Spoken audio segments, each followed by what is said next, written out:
नमस्कार। साहित्य हिंदी के इस चैनल पे आप सभी का स्वागत है। मित्रों, साहित्य हिंदी के इस चैनल पर हम कहानियों के एक श्रृंखला को लेकर आप सबके समक्ष उपस्थित होंगे, जो कहानियां न केवल हिंदी साहित्य में बल्कि अपने समय के कालजयी रचनाओं के हिसाब से एक अनोखी पहल रखते हुए दिखाई पड़ती हैं। कहानियों पर बात करने से पूर्व हमें यह जान लेने की ज़रूरत है कि हम जिस कहानियों को इस प्लेटफॉर्म के माध्यम से पढ़ेंगे या जानेंगे, वो कहानी दरअसल होती क्या है या कहानी को पढ़ने का तात्पर्य क्या है, वो साहित्य विधा को किस तरीके से समृद्ध बनाती है। अगर हम इसको थोड़ी सी बारीकी में जाकर देखें तो हम कह सकते हैं कि कहानी सदैव से जीवन का एक विशेष अंग रही है। हर एक मनुष्य को अपने बचपन की वे कहानियां याद होंगी जो उसने अपने माता या बहन से या दादी से सुनी होगी। कहानियां सुनने को वह कितना ललायित रहता था। कहानी शुरू होते ही वह किस तरह से सब कुछ भूलकर तन्मय होकर उन कहानियों को सुनता था, चाहे वह कुत्ते बिल्लियों की कहानियां हो, राजा महाराजाओं कहानियां हो, परियों की कहानियां हो या इत्यादि अनेक प्रकार के जो घटनाएं हैं या एक तरह से जो अलौकिक पहलू हैं उन पर बनी हुई कहानियां हो।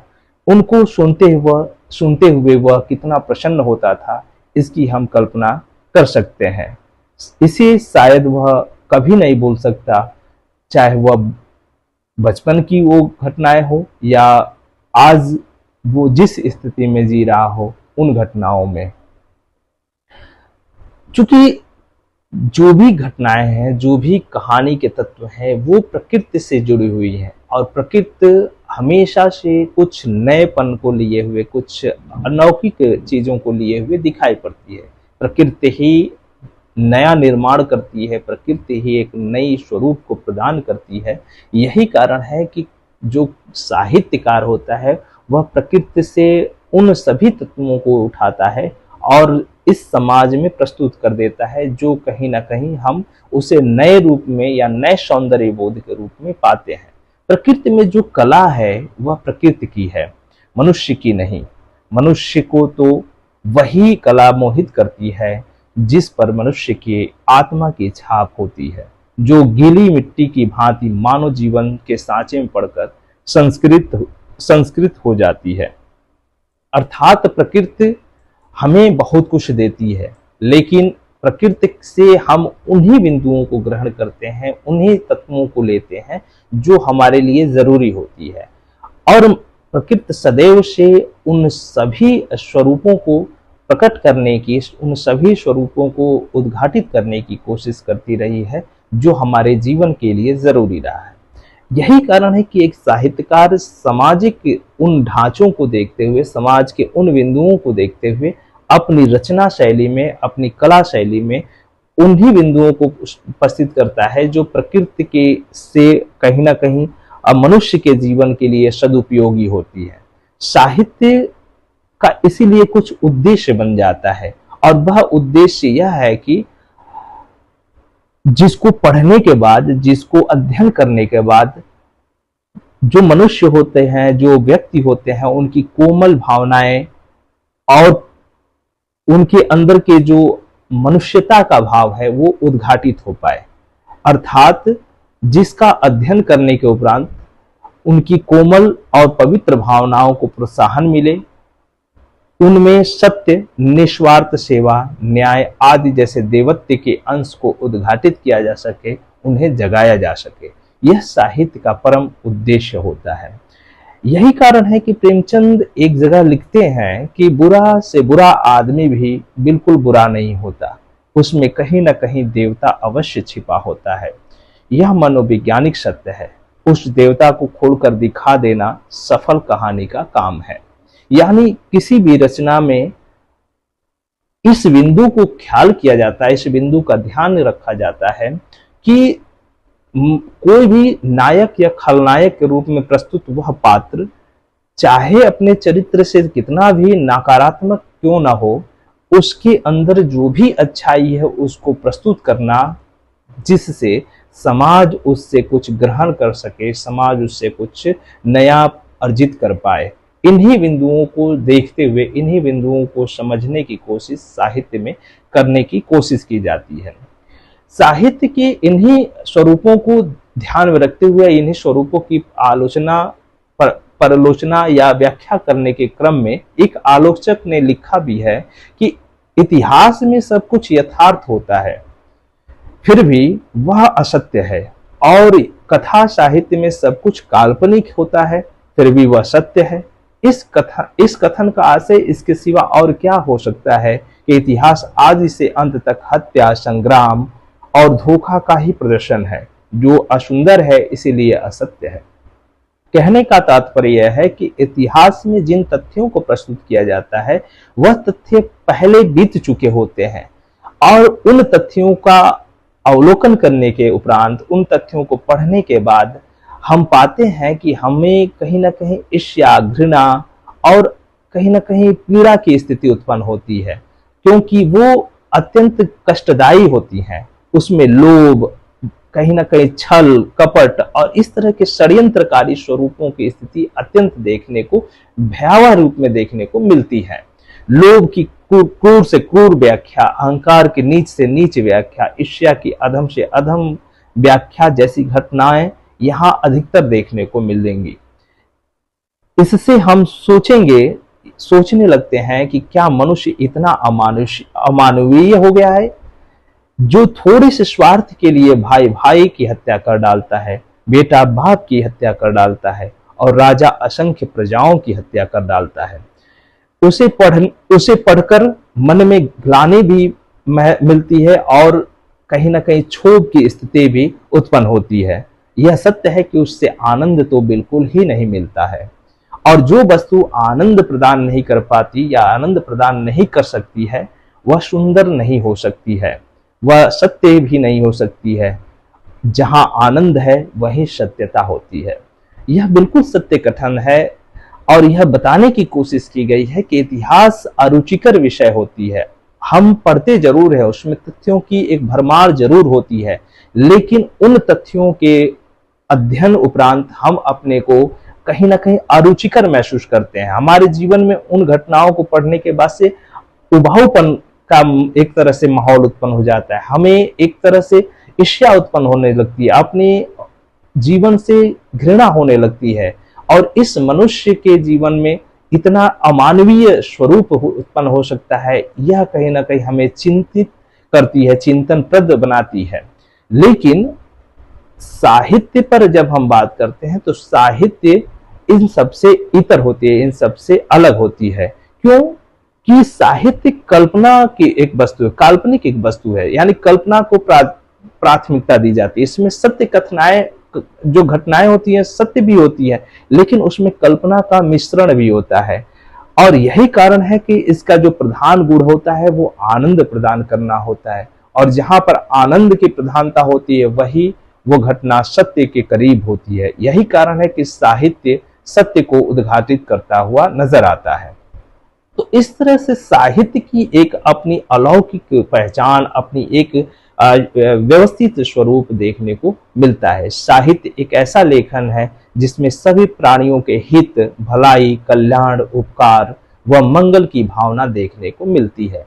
एकमात्र ऐसा विषय साहित्य है जिसमें कहीं ना कहीं किसी भी प्राणी, चाहे वो धरती, इस पृथ्वी पर छोटा से छोटा जीव क्यों न हो या विशाल से विशाल जीव क्यों न हो, सबके जीवन की भलाई के विषय में, सबके कल्याण के विषय में, सबकी कहीं ना कहीं मंगल की भावना के विषय में सोचने की एक पहल साहित्य के माध्यम से देखने को मिलती है।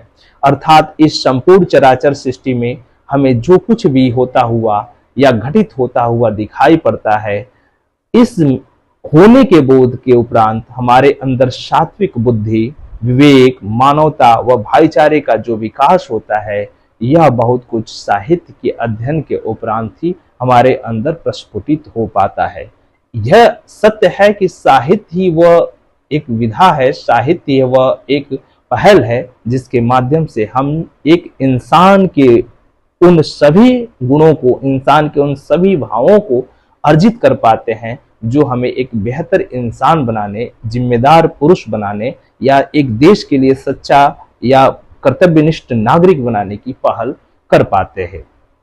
साहित्य हमें बेहतर इंसान बनाने, कर्तव्यनिष्ठ व्यक्ति बनाने, हमारे अंदर प्रेम, सहानुभूति, करुणा, दया आदि भावों के विकास करने तथा किसी भी कार्य के भूत, भविष्य और वर्तमान को बताने की दृष्टि प्रदान करता है। साहित्य में वह गुण है जिससे हम बीते हुए उन भूत को ध्यान में रखते हुए, वर्तमान को जीते हुए भविष्य की कल्पना कर सकते हैं कि हम भविष्य को कैसे अपने सुंदर और स्वच्छ रूप में प्रस्तुत कर पाएंगे। अर्थात भविष्य हमारा किस तरह से होगा या कैसे सुव्यवस्थित बन सकता है, इस ओर हम आसानी से चिंतन कर पाते हैं। यह हमें साहित्य के माध्यम से मिल पाता है। साहित्य के माध्यम से वो दृष्टि प्रदान हो पाती है। साहित्य आमतौर पर कोई भी लिखित कार्य हो सकता है, लेकिन यह विशेष रूप से लेखन का एक कलात्मक या बौद्धिक कार्य है। यह चित्रकला, नृत्य, संगीत आदि जैसी ललित कलाओं में से एक है जो पाठकों को सौंदर्यपरक आनंद प्रदान करने में अपनी महती भूमिका निभाते हुए दिखाई पड़ता है। साहित्य वह है जिसके आस्वादन के बाद हम वह नहीं रह जाते जो पढ़ने, देखने अथवा सुनने के बाद होते हैं। अर्थात जब हम साहित्य का अध्ययन करते हैं, साहित्य को पढ़ते हैं, साहित्य को सुनते हैं, तो हम वह व्यक्ति के रूप में नहीं रहते जो उससे पहले होते हैं। हमारे अंदर एक बहुत बड़ा व्यापक परिवर्तन हो चुका होता है। हमारे अंदर अच्छाइयाँ अधिक दिखाई पड़ने लगती हैं, हमारे अंदर बुराइयों का कहीं ना कहीं निष्कासन हो जाता है और उन अच्छाइयों के परिणाम स्वरूप हम अपने अंदर बदलाव की स्थिति को महसूस कर पाते हैं। जब कोई भी रचनाकार या लेखक अपने आसपास में घटित घटनाओं को देखता है तो वह आम व्यक्ति की तरह उस घटना को केवल देखता भर नहीं, बल्कि उस घटना के भूत, वर्तमान और भविष्य की पड़ताल करता हुआ नजर आता है। तत्पश्चात उसके पीछे के कारणों पर विचार करता हुआ दिखाई पड़ता है।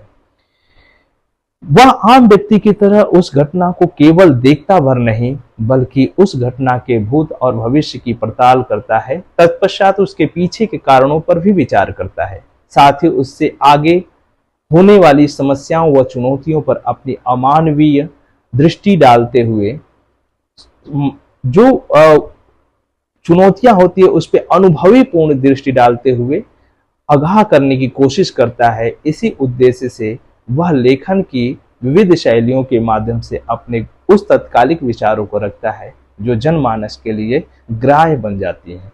अर्थात कहने का तात्पर्य यह है कि जो लेखक होता है, जो रचनाकार होता है, वह अपनी लेखनी के माध्यम से समाज के उन सभी अच्छाइयों को, उन सभी नकारात्मक पहलुओं को या सकारात्मक पहलुओं को प्रस्तुत करने की कोशिश करता है जो एक आम जनजीवन के व्यक्ति से नदारद होती है, उसकी नजर में नहीं आती, वो देख नहीं पाता। इस तरह से एक रचनाकार उन सभी पहलुओं को, उन सभी बिंदुओं को प्रस्तुत करते हुए, उनके भूत भविष्य को सामने रखते हुए यह बताने की कोशिश करता है कि इससे कैसे हम निकल पाएंगे और कैसे एक जिम्मेदार कर्तव्यनिष्ठ व्यक्ति बनने में अपने को कहीं ना कहीं सक्षम बना पाएंगे।